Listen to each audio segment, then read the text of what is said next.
Welcome to DaAi Headlines. I'm Li Wei Tai. Thank you for joining us.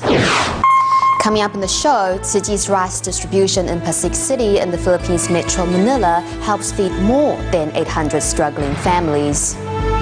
In the continuation of our featured series on Taiwan's longest Xueshan Tunnel and its safety flaws, we investigate how the tunnel's increased speed limits and the following distance, which stays the same, may contribute to road accidents. Later in Singkawan in Indonesia's West Kalimantan, Tzu Chi's joint free clinic with the local health bureau treats over 300 undernourished youngsters and provide them with food to supplement their poor diet. We start the show in Pasig City in the Philippines, Metro Manila, where Tzu Chi volunteers recently held a rice distribution. This time, a total of 806 families received the rice. To ensure the success of the distribution, before the event, volunteers visited the beneficiaries and handed out rice vouchers to the families that qualified for aid. Today, Philippines Tzu Chi volunteers arrived at the DSWD Rescue Center in Pasig to conduct a survey for the upcoming rice distribution before they hand out the rice vouchers. To make sure all the needy receive the rice vouchers, volunteers walk from door to door. During the visit, volunteers saw many families living in poor conditions with young children to feed. Among them is a 3-year-old boy who has been lying on his bed since birth. He is 3 years old right now and doesn't know how to stand or sit. He can't turn his neck too. On the day of the distribution, many local residents donated recyclables to Tzu Chi. This time, the distribution helped more than 800 people. Volunteers and aid recipients also sincerely prayed together. Beneficiary Luz Tiamson says the rice will help her family greatly. Every day we need half a kilogram of rice, but we don't have it every day. If we're out of rice, we can only eat bread. We are very thankful for Tzu Chi. I hope the volunteers can help even more needy families. To us, the rice distribution is a great help. We are truly blessed.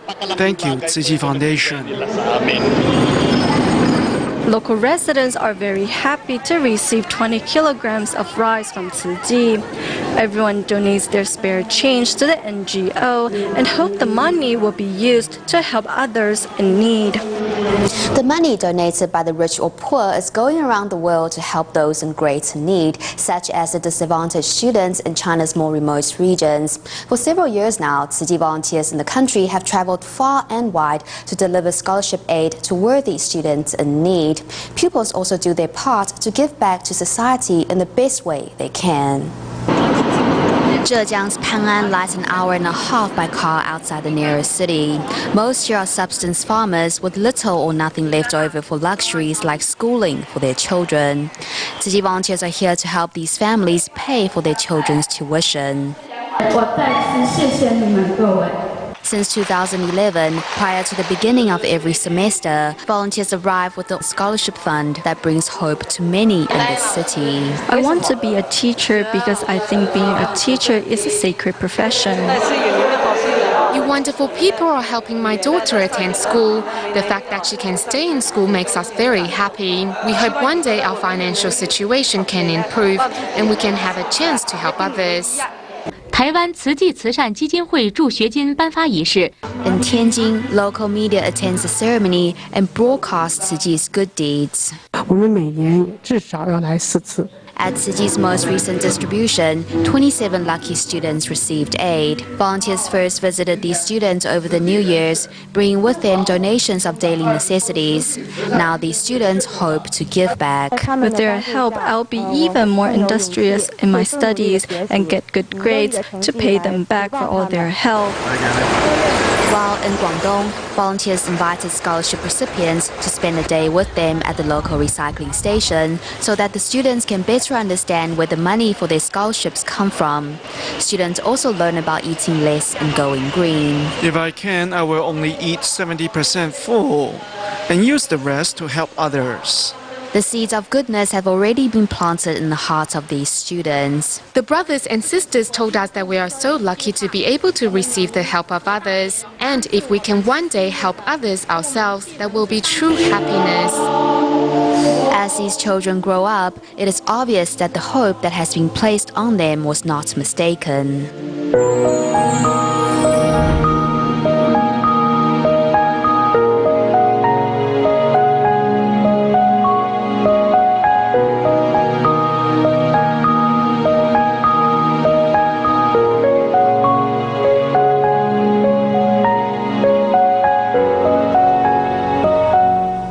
The fatal auto accident inside Taiwan's Xueshan Tunnel on May 7th caused serious public concern on the safety of the fifth longest tunnel in the world. When the tunnel opened 6 years ago, the speed limit was 70 kilometers per hour, and vehicles needed to maintain a safe following distance of 15 meters. However, the speed limit has since been raised to 80 and now 90 kilometers per hour, while the safe distance remains unchanged. In the continuation of our featured series on the tunnel, we find out what lessons have been learned after the recent accident, which has already prompted the National Highway Bureau to reevaluate the possibility of increasing the safe distance of large vehicles to 100 meters. By increasing the speed limit to 90 kilometers per hour, how much time can one save traveling through Taiwan's Xueshan Tunnel? 12.9 kilometers in distance. By raising the speed limit from 70 kilometers per hour to 90, you only save less than 2.5 minutes. Scholars point out the congestion of the world's fifth longest tunnel has nothing to do with the speed limit, but the even flow of the traffic. The speed limit of Pongshan Tunnel before Xueshan Tunnel is 80 kilometers per hour. The open roadways before Xueshan Tunnel are also the same. However, inside the tunnel, speed limits are changed to 90 kilometers per hour. This might give drivers the illusion that they can go faster inside the tunnel. What happens when the traffic is moving unevenly? Inside the tunnel, the minimum speed is 60 kilometers per hour, while the max is 90, which can be pushed to 100. When a fast-moving vehicle is blocked by a slow one, since lane change is forbidden inside the tunnel, tailgating usually occurs, and thus collisions are more likely in case of sudden braking. We must shorten the gap between the maximum and minimum speeds to a reasonable value. I suggest to raise the minimum speed to 70 kilometers per hour, while limit the maximum speed to 80 kilometers per hour. Then vehicles will be traveling from 70 to 90 kilometers per hour, which is more reasonable. Thus, the best and safest way for vehicles to use the tunnel is to maintain a safe distance and move at an even speed. However, the current speed limit model of the tunnel actually exacerbates the problem.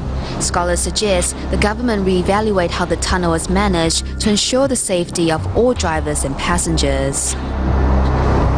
According to the Singkawan Health Bureau, over 300 children in the Indonesian town are undernourished. In order to help, Tzu Chi and the local health departments came together to offer a free health clinic for these ill-fed children. Volunteers also put together a healthy and nutritious care package for the youngsters and their families.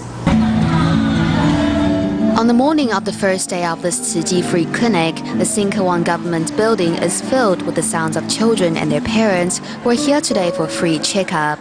For those families waiting for treatment, volunteers also hand out eggs and milk powder in an effort to get more nutrients to these children.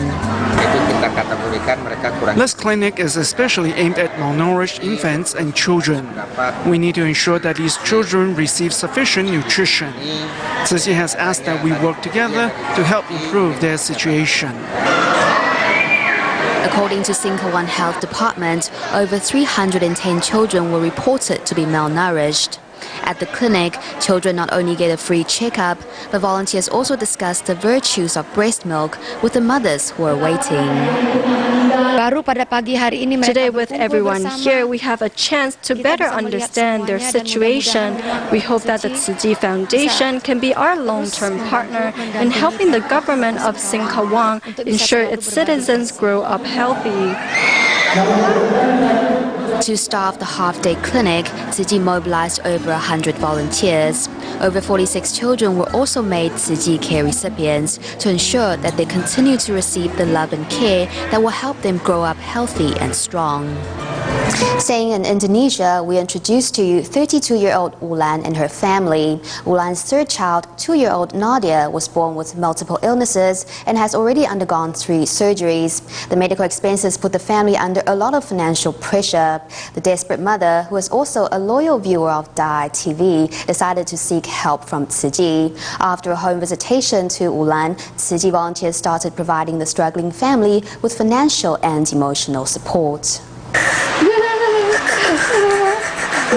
2-year-old Nadia is just as playful as any other infant of her age.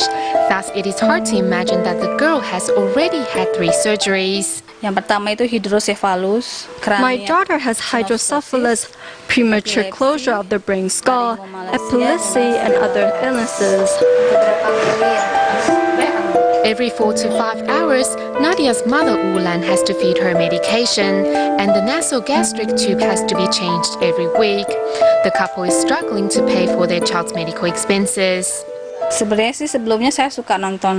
really enjoy watching DaAi TV and seeing how Tzu Chi volunteers hold free clinics. I wrote down the contact details of the station. Then I tried to email them, and to my surprise, they replied. Not long after that, volunteers came to visit us. Luckily, volunteers arrived and began providing subsidies to the family as well as daily necessities. Deeply moved, Ulan wants to reciprocate Tzu Chi's love. She asked the neighbors not to throw the recyclables away, but gather them to donate to Tzu Chi to help poor people, to help people like her daughter, Nadia. Knowing sorting recyclables not only helps the planet but also people like her daughter, the mother works hard to promote environmentalism in her community. At first, I really felt hopeless, but after going in and out of the hospital, I got to know many patients and their families, so I felt that I must be brave. I'm willing to pay any price for the health recovery for my child. Seeing the difficult conditions of Ulan's family, Tzu Chi volunteers all vow to continue accompany them whenever and wherever needed. A mother's unconditional love is indeed the greatest support a child can ever have. To raise awareness of the importance of acknowledging our parents' love, in Penghu, Taiwan, Tzu Chi from the National Penghu University of Science and Technology held a gathering to get the message across to their fellow students.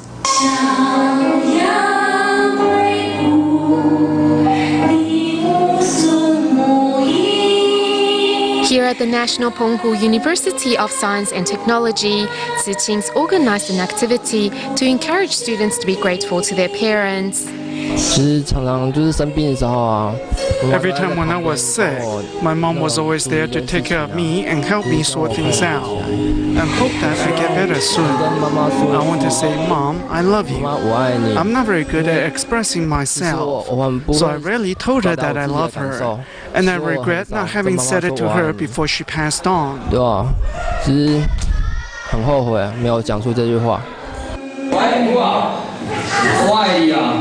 One by one, students who are studying away from home all make a call to their parents to express their love. I want to tell you something really important, Mom. I love you. I really love you. Mom, I want to say that I love you. Mom, I love you.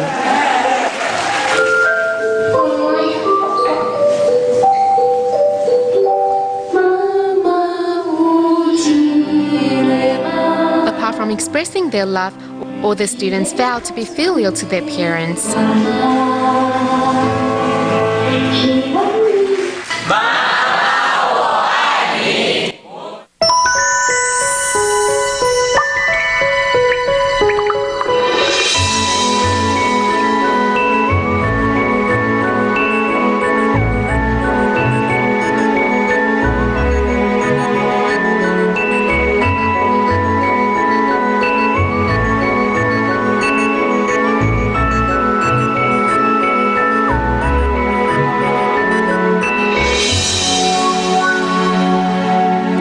Songjiangzhen Battle Array is a martial arts performance often seen at Taiwan's major temple fairs. Every soldier in the formation carries a shield made from bamboo. In our regular feature on Taiwan's traditional industries, we meet Wong Minghui, a 79-year-old from Tainan who has been making these shields for almost 60 years. According to the old craftsman, there were a lot of people in his community using bamboo to weave handicrafts, but very few of them considered making shields for their lack of commercial value, as orders only come in a few months a year. To this day, Wong Minghui insists on making the bamboo shields with his own two hands, the only way he knows how. The Songjiangzhen Battle Array, commonly found at Taiwan's temple fairs, is booming with drum beats and clashing cymbals. The performers dance around wielding their weapons.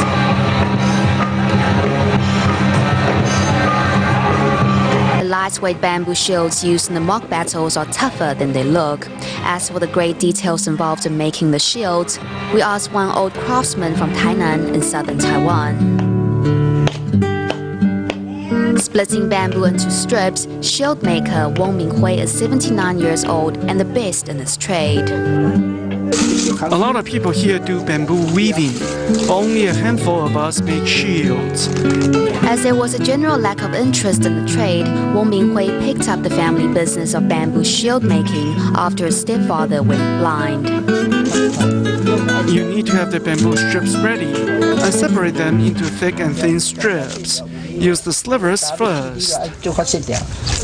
With 60 years of experience behind him, Wong can create a shield without thinking.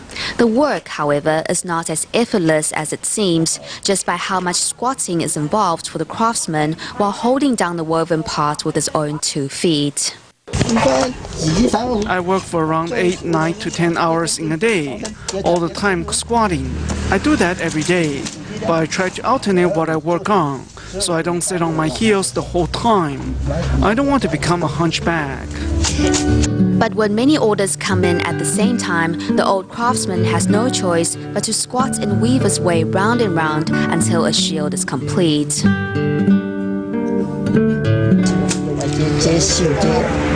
Sometimes the bamboo strips fly out and cut you.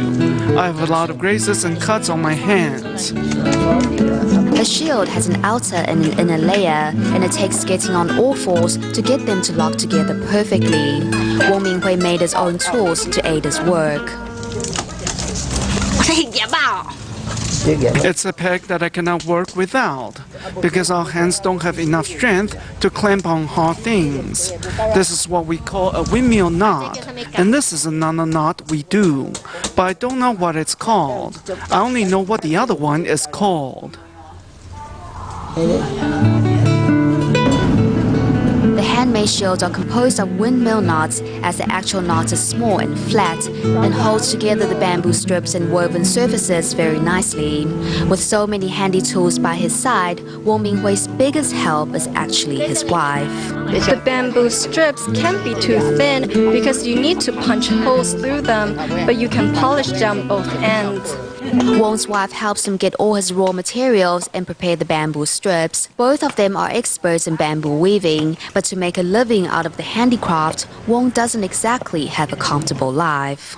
The orders are almost seasonal. There's only business a few months a year.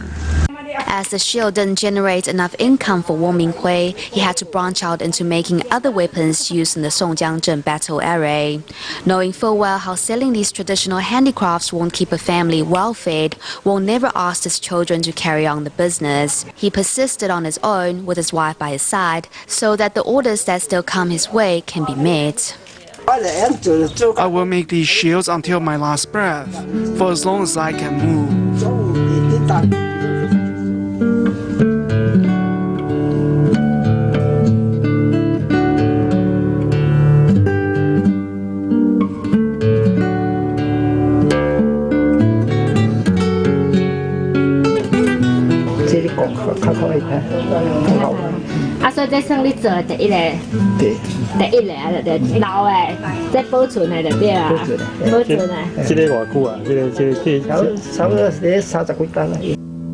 The shield Wong made from rattan some 30 years ago is something he wants to pass down in his family. Even though he knows his skills most likely won't live on with his handicrafts, the resilient craftsman is determined to devote what's left of his life to the slowly fading trade. In Taichung, volunteer Chen Huiying was diagnosed with cervical cancer when she was 39 years old. After a successful treatment, the cancer survivor joined Tzu Chi and has been a committed volunteer to this day. In addition to making coin banks from used donation receipts for the past 4 years, Chen Huiying has also given half of her salary to Tzu Chi. Believe it or not, a coin bank can be made by trimming and folding these donation receipts.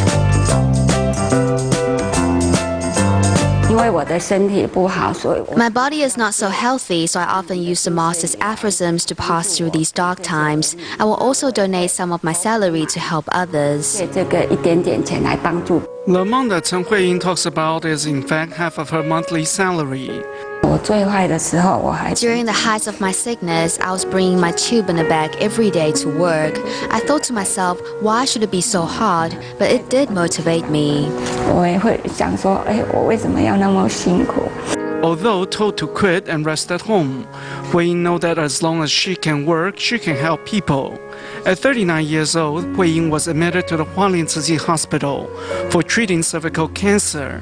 There, she learned origami from a nurse and listened to Master Zeng Yan's sermons to help pass the days. After leaving the hospital, Huiying became a Tzu Chi volunteer. But 4 years ago, the side effects of her treatment finally caught up with her. Now I'm doing much better.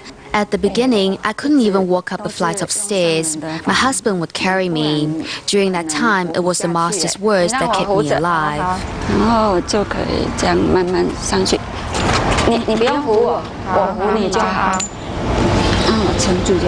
Perseverance and courage, the now 50-year-old Huiying faces the struggles that every day brings. With a cane in hand, she remains committed to the Tzu Chi cause. I've been so much trouble. Please accept this on my behalf. It's handmade cookies by Dharma masters from the Jingsi abode. Chen Huiying's co-workers at Zhonghua Telecom help her gather Tzu Chi donations and also cover her shift when necessary. He will call me and ask how I'm doing. If I'm not feeling well enough, he'll take care of my shift. He is too nice. Her spirit is really admirable. Even though she doesn't have to struggle so much, she still walks on. We don't own our bodies, but only use them for the time granted to us. For Huiying, she is taking every moment on this earth to help others. At the end of the show, we meet the members of another Tzu Chi club, this time from Taiwan's National Tsinghua University, who actively promoted vegetarianism on campus by offering free meatless food to the students. We'll leave you with these images. Thank you for tuning in. Goodbye.